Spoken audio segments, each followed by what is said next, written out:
Sugatan ng isang lalaki matapos pagsasaksakin sa Tondo, Manila. Maliwanag ng naarestong suspect, nagselos siya nang makita ang biktima na kainuman ang kanyang live-in partner. May unang balita si Jomer Apresto. Kuha ito sa bahagi ng Luwalhati Street sa Tondo, Maynila pasado 3:00 ng madaling araw nitong Miyerkules. Makikita ang lalaking nakaitim na naglalakad at kumanan sa Masikap Street. Makalipas ang 3 minuto, patakbong bumalik sa Luwalhati Street ang lalaki. Ang sumunod na eksena, isa pang lalaki ang pinagtulungang isakay sa tricycle. Napagalamang isinugod pala siya sa ospital matapos pagsasaksakin ng lalaking nakaitim na nakitang tumatakbo.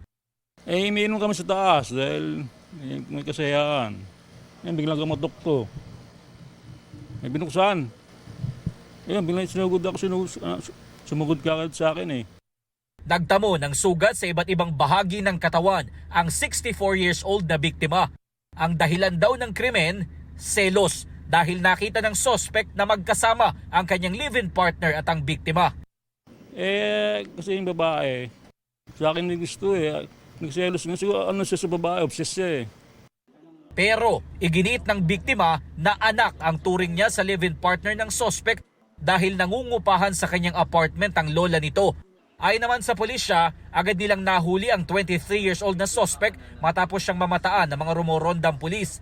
May mga bahid daw kasi siya ng dugo habang tumatakbo sa bahagi ng Santo Niño Street. Agad siyang dinala sa ospital kung saan positibo siyang kinilala ng biktima. Sa ngayon ay nasa kustodiya na ng Moriones Police Station ang suspect. Kwento niya, nagdilim ang kanyang paningin nang makita ang kanyang live-in partner na kainuman ng biktima. Ilang beses na rin daw nilang pinag-awayan ng biktima na retiradong pulis. Hindi ko siya balak patayin. Para alam din buo ng babae na kung ano yung kaya kong gawin. Kasi ganun ginawa niya sa akin.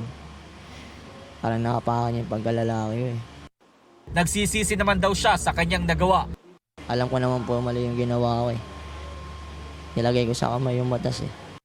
Nakatakdang sampahan ng suspect ng reklamong frustrated murder. Ito ang unang balita, Jomer Apresto para sa GMA Integrated News.